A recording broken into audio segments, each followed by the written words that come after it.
नमस्कार, news India देख रहे हैं आप। आपके साथ मैं हूं चारुल शर्मा। सुबह के 9 बज चुके हैं और हम आपके लिए लेकर आए 9 बड़ी खबरें, जिस पर हमारे साथ जुड़ेंगे हमारे संवाददाता। तो चलिए सबसे पहले आपको बताते हैं हमारे कौन कौन से संवाददाता कहां से जुड़ने वाले हैं। दीपक चौबे हमारे साथ जुड़ेंगे अहमदाबाद से, उसके बाद शेखर त्रिवेदी लखनऊ से जानकारी देंगे, संजीव राय पटना से हमारे साथ जुड़ेंगे, उधर अबू तलहा हमारे साथ लखनऊ से जुड़ेंगे, राजीव तिवारी दिल्ली से जुड़ेंगे, अजहान अंसारी दिल्ली से जानकारी हमें देने वाले हैं, शिशिर उपाध्याय भोपाल से हमारे साथ जुड़ेंगे, दीपांकर गुप्ता जम्मू का हर अपडेट आप तक पहुंचाएंगे, और उसके बाद अली शरर दिल्ली से हमारे साथ जुड़ेंगे और हर खबर पर पूरी और सटीक जानकारी देने वाले हैं। और इसके बाद अब आपको बता दें कि बड़ी खबर कौन सी आ रही है। सबसे पहले बड़ी खबर का रुख करते हैं। गुजरात विधानसभा चुनाव पर ये बड़ी खबर, बीजेपी आज संकल्प पत्र जारी करेगी। गुजरात में बीजेपी का मास्टर प्लान क्या है, ये संकल्प पत्र के जरिए पता चलेगा। जेपी नड्डा आज संकल्प पत्र जारी करेंगे और सीएम भूपेंद्र पटेल, सीआर पाटिल भी इस दौरान उनके साथ मौजूद रहेंगे।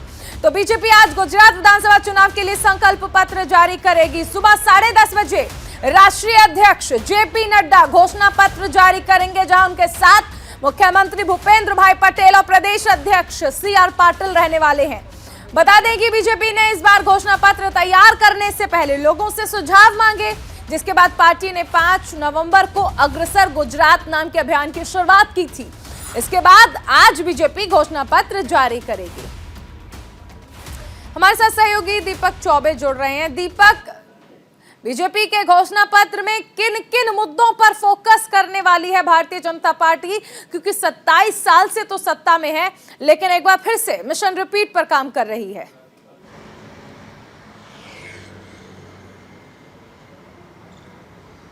जी बिल्कुल चालू, अगर बात की जाए तो 27 साल से बीजेपी है और सबसे बड़ी बात है कि देखिए, अगर बात की जाए तो हालांकि ये जो स्टेट है वो घाटे में भी है, 2 लाख करोड़ के घाटे में भी है, पर ये उभरता हुआ स्टेट है। ये अपने आप में दिखाता है कि किस तरीके से पहले 2000 में जब ये आपदा आई, उसके बाद कैसे किस तरीके से निखरा। और आज बात की जाए तो बीजेपी जब अपना घोषणा पत्र जारी करेगी तो जाहिर सी बात है कि कांग्रेस और आम आदमी पार्टी आपको पता है कि दिल्ली में जिस तरीके से उसने फ्री का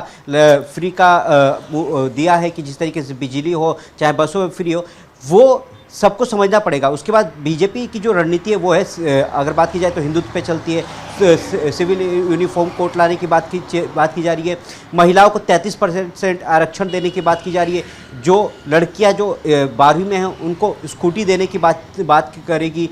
और सबसे बड़ी बात यह है कि करीब अगर बात की जाए तो 1 करोड़ से ज़्यादा के आसपास बीजेपी ने वो सर्वे करवाया है और एक फीडबैक लिया है, चाहे वो कार्यकर्ता हो चाहे आम जनता हो, उनसे फीडबैक लिया है कि संकल्प पत्र में क्या होना चाहिए, संकल्प पत्र में कौन ऐसी विशेषताएं होनी चाहिए जो कहीं ना कहीं छूट गई हो।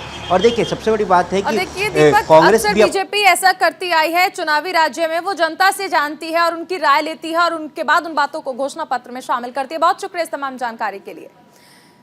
इस बीच एक और बड़ी खबर, गुजरात दौरे पर सीएम योगी आदित्यनाथ और गुजरात में 3 जनसभा और 1 रोड शो भी करेंगे।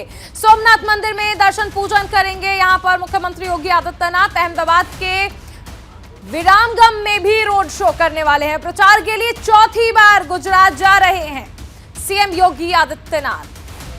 सीएम योगी का ताबड़तोड़ प्रचार चल रहा है गुजरात में और ये 4था दौरा है गुजरात का। यहां हार्दिक पटेल के लिए एक रोड शो भी करेंगे सीएम योगी आदित्यनाथ। हिंदुत्व का बड़ा चेहरा मुख्यमंत्री योगी आदित्यनाथ गुजरात में ताबड़तोड़ प्रचार कर रहे हैं और ऐसे में 4थी बार जा रहे हैं प्रचार करने के लिए। बीजेपी के ब्रांड एम्बेसडर्स में शुमार मुख्यमंत्री योगी आदित्यनाथ 4थी बार गुजरात जा रहे हैं। अहमदाबाद के विरामगम में वो रोड शो करने वाले हैं। प्रचार के लिए 4थी बार गुजरात जा रहे हैं सीएम योगी आदित्यनाथ। भारतीय जनता पार्टी 27 सालों से सत्ता में है और एक बार फिर से सत्ता में काबिज होने के लिए तमाम जोर आजमाइश जो है वो शुरू हो चुकी है। गुजरात दौरे पर सीएम योगी आदित्यनाथ और खासकर देखिए गुजरात में हिंदुत्व के चेहरे के तौर पर मुख्यमंत्री योगी आदित्यनाथ की काफी सराहना की जाती है। लोग उन्हें सुनना पसंद करते हैं। उनकी लोकप्रियता गुजरात में हमेशा से देखने को मिली है।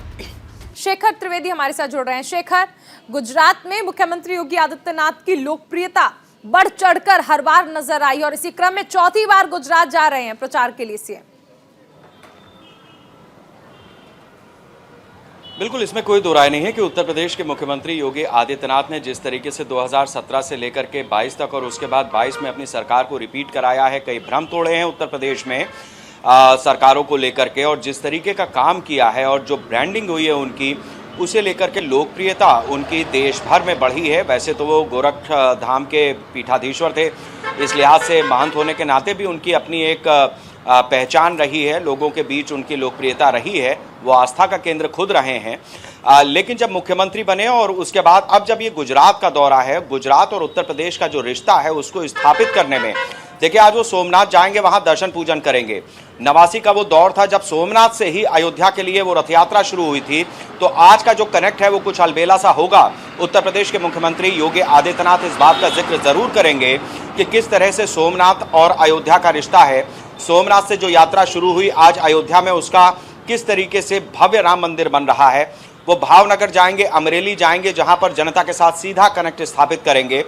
बुलडोजर उनका उत्तर प्रदेश में काफी लोकप्रिय है। माफियाओं का जिस तरीके से उन्होंने अंत किया है, अवैध संपत्तियों को, अतिक्रमण को, कई सारे ऐसे मुद्दे हैं जिनका जिक्र गुजरात में भी देखने को मिलेगा। बहुत शुक्रिया शेखर इस तमाम जानकारी के लिए, क्योंकि इस बीच एक बड़ी खबर आ रही है। गुजरात में खड़गे हुंकार भरने वाले हैं। 26 और 28 नवंबर को गुजरात में चुनाव प्रचार करेंगे कांग्रेस अध्यक्ष मल्लिकार्जुन खड़गे। कई चुनावी सभाओं को संबोधित करेंगे।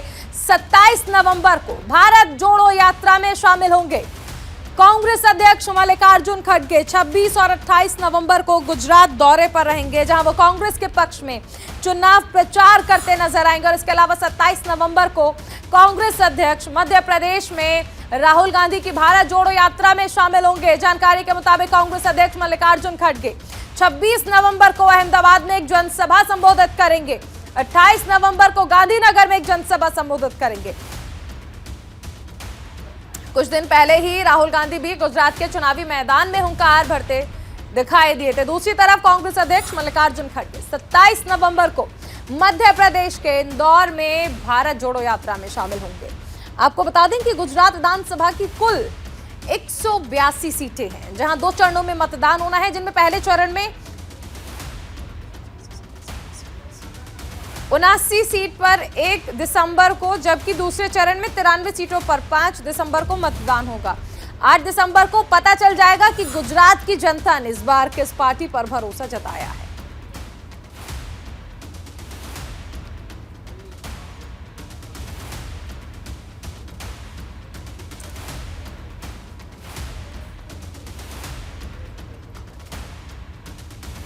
हमारे साथ राजीव तिवारी जुड़ रहे हैं। राजीव, मल्लिकार्जुन खड़गे जा रहे हैं, गुजरात में चुनाव प्रचार करेंगे, क्या जानकारी है, किस तरह से प्रचार, क्योंकि कांग्रेस बहुत हद तक कमजोर नजर आ रही है गुजरात में?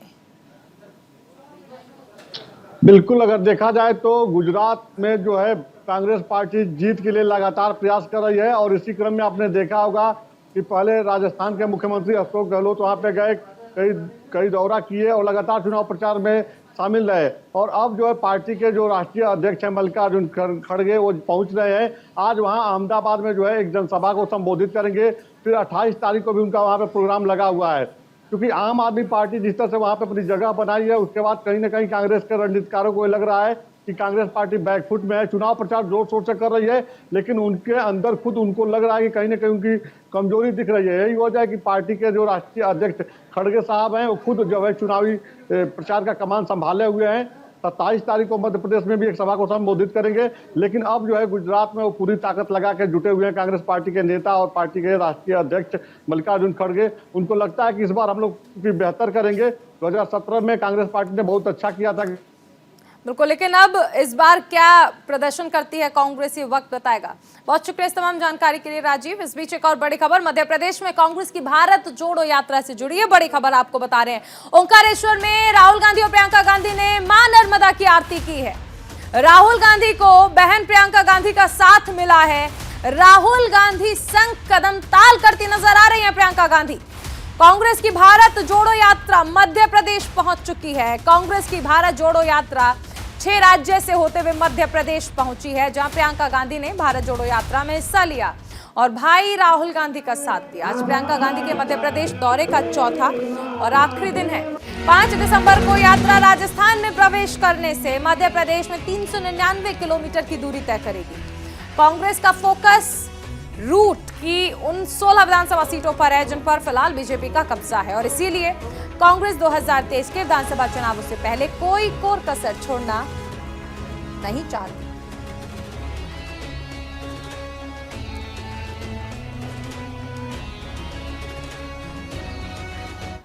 एक और बड़ी खबर आपको बता दें, मोहन भागवत के बिहार दौरे का आज दूसरा दिन है। आज बक्सर जाएंगे संघ प्रमुख मोहन भागवत। संत स्वामी मामाजी के स्मरण कार्यक्रम में शामिल होंगे संघ प्रमुख मोहन भागवत और कल छपरा भी जाएंगे। स्वतंत्रता सेनानियों के परिवारों से मुलाकात करेंगे संघ प्रमुख। स्वतंत्रता सेनानी भगवान सिंह की प्रतिमा का भी अनावरण करेंगे। संघ प्रमुख मोहन भागवत बिहार दौरे पर हैं। यहां स्वतंत्रता सेनानियों के परिवारों से मुलाकात करेंगे। बक्सर जाएंगे संघ प्रमुख मोहन भागवत। संत स्वामी मामाजी के स्मरण कार्यक्रम में भी शामिल होंगे। संघ प्रमुख मोहन भागवत बिहार दौरे पर हैं। यहां उनके कई कार्यक्रम हैं। बक्सर का कार्यक्रम है, छपरा जाने का कार्यक्रम भी है। संघ प्रमुख का स्वतंत्रता सेनानियों के परिवारों से मुलाकात का कार्यक्रम भी है। स्वतंत्रता सेनानी भगवान सिंह की प्रतिमा का अनावरण करेंगे। मोहन भागवत के भी बिहार दौरे का आज दूसरा दिन है। एक बड़ी खबर आपको बता दें, बड़े आंदोलन की तैयारी में है किसान नेता राकेश टिकैत। लखनऊ में किसान महापंचायत का आयोजन। सभी किसानों से लखनऊ पहुंचने का आह्वान किया गया है। महापंचायत को अन्य पार्टियों का समर्थन मिलने लगा है। किसान नेता राकेश टिकैत ने किसानों से एक बार फिर से आंदोलन के लिए तैयार होने की बात कही। दरअसल कुछ दिन पहले चंदौली में हुई किसान मजदूर महापंचायत के दौरान किसान नेता राकेश टिकैत ने 26 नवंबर को किसानों से लखनऊ पहुंचने का आह्वान किया था, जिसके बाद लखनऊ में महापंचायत का आयोजन करने की बात कही गई। राकेश टिकैत का कहना है कि मोदी सरकार लोगों के खिलाफ तानाशाह रवैया अपना रही है। किसानों के लिए मोदी सरकार ने अब तक कोई ठोस कदम नहीं उठाया है। वहीं एमएसपी के मुद्दे को लेकर भी सरकार गंभीर नहीं नजर आ रही है। बता दें कि इस महापंचायत में और भी पार्टियों के नेताओं के शामिल होने की बात कही जा रही है। वहीं महापंचायत में शामिल होने के लिए प्रदेश भर से भारी तादाद में किसान लखनऊ पहुंच रहे हैं।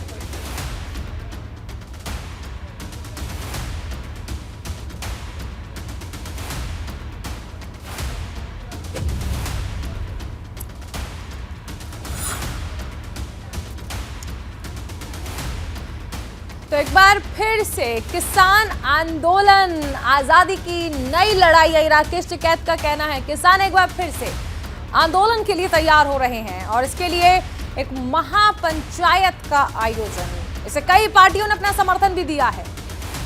बड़े आंदोलन की तैयारियों में राकेश टिकैत नजर आ रहे हैं।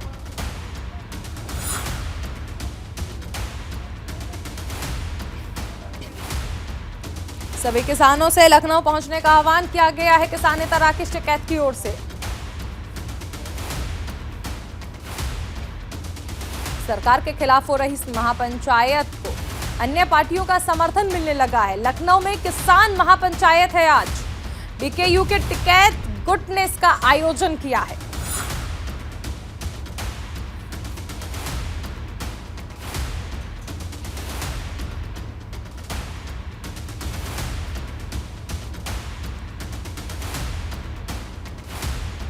हमारे साथ सहयोगी अबू तलहा जुड़ रहे हैं।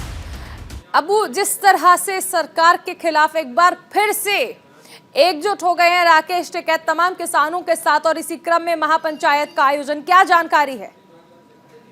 देखिए, बिल्कुल आपको बता दें तो तमाम जो किसान नेता हैं खुद राकेश टिकैत के साथ साथ तमाम जो नेता हैं वो इको गार्डन में इकट्ठा होना शुरू हो गए हैं और तमाम जो किसानों के मुद्दे हैं, चाहे वो एमएसपी हो और तमाम ऐसे मुद्दे हैं जिनको लेकर आज महापंचायत की जाएगी। फिलहाल 11 बजे से ये महापंचायत शुरू हो जाएगी। साथ साथ आपको अगर ट्रैफिक की व्यवस्था बता दें तो लखनऊ में हर जगह ट्रैफिक में बदलाव किया गया है, क्योंकि बड़ी तादाद में जो किसान हैं वो इकट्ठा होना शुरू हो गए हैं। और पूरे लखनऊ की बात की जाए तो पूरे लखनऊ में तमाम जगह पुलिसकर्मी तैनात कर दिए गए हैं। जो बाहर से किसान आ रहे हैं उनको रोका भी जा रहा है।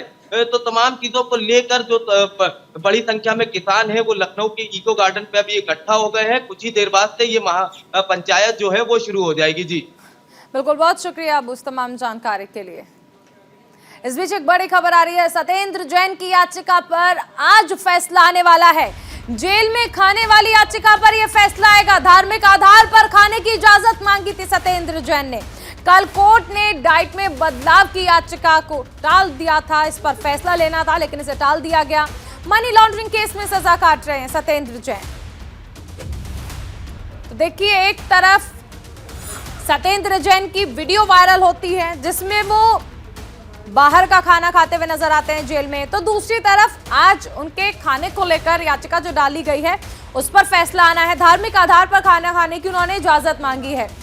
सत्येंद्र जैन का कहना है कि व्रत हो या फिर अन्य कोई धार्मिक दिन, धार्मिक दिवस, तो ऐसे में जो खाना दिया जाए वो उसी हिसाब से दिया जाए।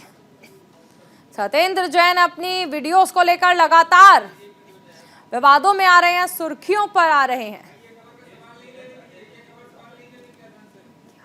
तो देखिए, एक और नया वीडियो सामने आया है। सत्येंद्र जैन, देखिए किस तरह से उनसे मुलाकात के लिए लोग आते हैं, उनसे बातचीत करते हैं और किस तरह से खातिरदारी सत्येंद्र जैन के तिहाड़ जेल में चल रही है। आम आदमी पार्टी इस पर भले ही कुछ भी कह ले, लेकिन प्रत्यक्ष को प्रमाण की आवश्यकता नहीं होती।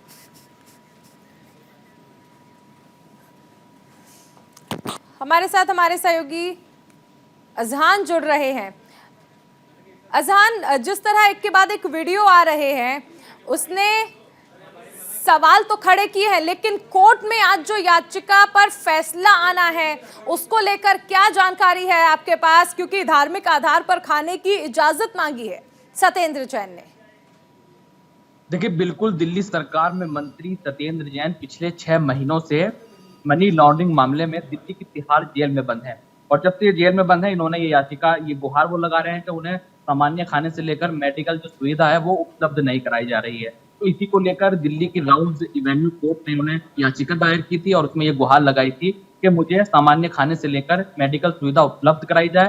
तो इसी को लेकर आज राउज एवेन्यू कोर्ट ये फैसला करेगा और ये सुनिश्चित करेगा कि आखिर सत्येंद्र जैन को खाना किस तरीके का प्रोवाइड कराया जाए। और देखा जाए तो लगातार इनके तमाम वीडियोज ऐसे वायरल हो रहे हैं जिसमें वो मसाज करवाते नजर आ रहे हैं, जिसमें वो तरह तरह के खाने खाते नजर आ रहे हैं। ऐसे में ये याचिका पर सुनवाई होगी और ये सुनिश्चित होगा कि सत्येंद्र जैन को खाना किस तरीके किया जाए। दूसरी ओर उनका कहना है, क्योंकि वो जैन समुदाय से आते हैं, कि जैन समुदाय के धार्मिक आधार पर वो उपवास रख रहे हैं। तो उपवास में जब वो मंदिर जाने से पहले कुछ फल या सलाद खाते हैं, उसके बाद उनको हेल्दी खाने की जरूरत पड़ती है, लेकिन हेल्दी खाना उन्हें मुहैया नहीं कराया जा रहा। तो इसी को लेकर ये गुहार लगातार लगा रहे हैं। आज ये अदालत, चलिए जान, आप नजर बनाए रखें। बहुत शुक्रिया इस तमाम जानकारी के लिए।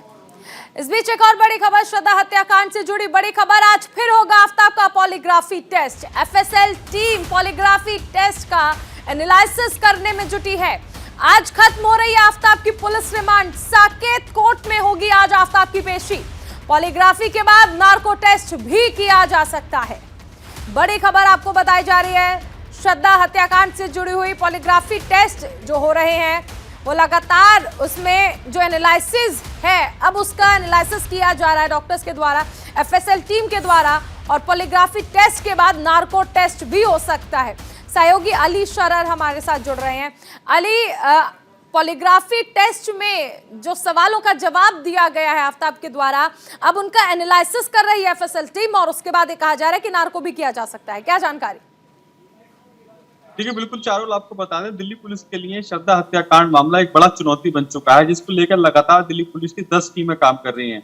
पिछले 3 दिन से पॉलीग्राफी टेस्ट की प्रक्रिया अपनाई जा रही है, लेकिन उसमें कुछ सफलता हाथ नहीं लग पा रही है, क्योंकि अब तक जितने भी सवालों के जवाब आरोपी आफ्ताब ने दिए हैं वो कहीं ना कहीं झूठी हैं। क्योंकि उसका मोबाइल मृतक श्रद्धा का अब तक बरामद नहीं हुआ है और सर बरामद नहीं हुआ है। यदि ये 2 चीज बरामद होती है तो इस केस में बड़ी उपलब्धि हासिल हो सकती है। आज की बात की जाए तो आज चौथा दिन है रिमांड को, यानी कि 14 दिन पूरे हो जाएंगे पुलिस रिमांड को। और आज ही पुलिस के सामने बड़ी चुनौती ये है कि आज नार्को टेस्ट की प्रक्रिया भी अपनानी है और इससे पहले जो पॉलीग्राफी टेस्ट है वो भी कराना है, जिसके बाद उसको दिल्ली साकेत कोर्ट में पेश किया जाएगा, वहां से उसको जेल भेजा जाएगा। तो उससे पहले तमाम चीजों को लेकर दिल्ली पुलिस काम कर रही है, लेकिन अभी तक बड़ा सवाल यही है कि किसी तरह की कोई सफलता हाथ नहीं लगी है। चारुल, बिल्कुल, बहुत शुक्रिया इस तमाम जानकारी के लिए अली। एक और बड़ी खबर, जम्मू कश्मीर में आतंकियों की बड़ी साजिश नाकाम हुई है। शोपियां में आर्मी कैंप के करीब आईईडी बरामद की गई है। बम निरोधक दस्ते ने आईईडी को डिफ्यूज कर दिया है। सुरक्षा बलों ने इलाके में सर्च ऑपरेशन चलाया हुआ है।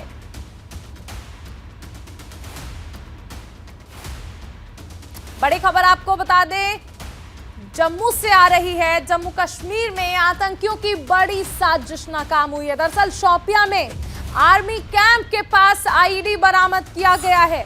बम निरोधक दस्ते ने आईईडी को डिफ्यूज तो कर दिया है, लेकिन आईईडी वहां पर कैसे आया, तमाम पहलुओं पर जांच चल रही है और सुरक्षा बलों ने इलाके में फिलहाल सर्च ऑपरेशन भी चलाया हुआ है।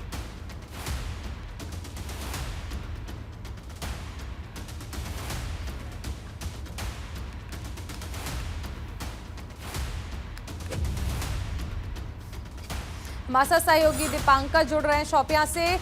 दीपांकर, एक बड़ी साजिश आतंकियों ने जो रची उसे हमारी सेना ने नाकाम कर दिया है। जी हाँ चारू, सही बोल रहे हैं आप, क्योंकि ये जो आईडी कल देर रात प्लांट की गई थी, ये ठीक आर्मी कैंप शोपियां ईमान साहिब का इलाका है, उसके बाहर रोड पे प्लांट की गई थी और आतंकियों की ने इसे प्रेशर कुकर में रख के प्लांट किया था। उनकी कोशिश थी कि जैसे ही सुबह आरोपी पार्टी जो रोड ओपनिंग पार्टी है वो निकलेगी तो ये आईडी जो है वो टाइमर से ब्लास्ट किया जाएगा। और इसी तरह की एक कोशिश कल हम आपको बताएं, दिन में जो हाईवे है रामबन के पास, जो हमारा नाशरी का 10 किलोमीटर का जो टनल है उसके पास भी एक मेटाडोर से मिली थी। और लगातार कोशिशें जहां एक तरफ आतंकी करते आए हैं, वहीं हमारे सुरक्षा बलों की भी तारीफ करनी होगी। 100 के करीब बिल्कुल, सुरक्षा बलों की सजगता ने ही इस बड़ी साजिश को नाकाम किया। बहुत शुक्रिया दीपांकर इस तमाम जानकारी के लिए।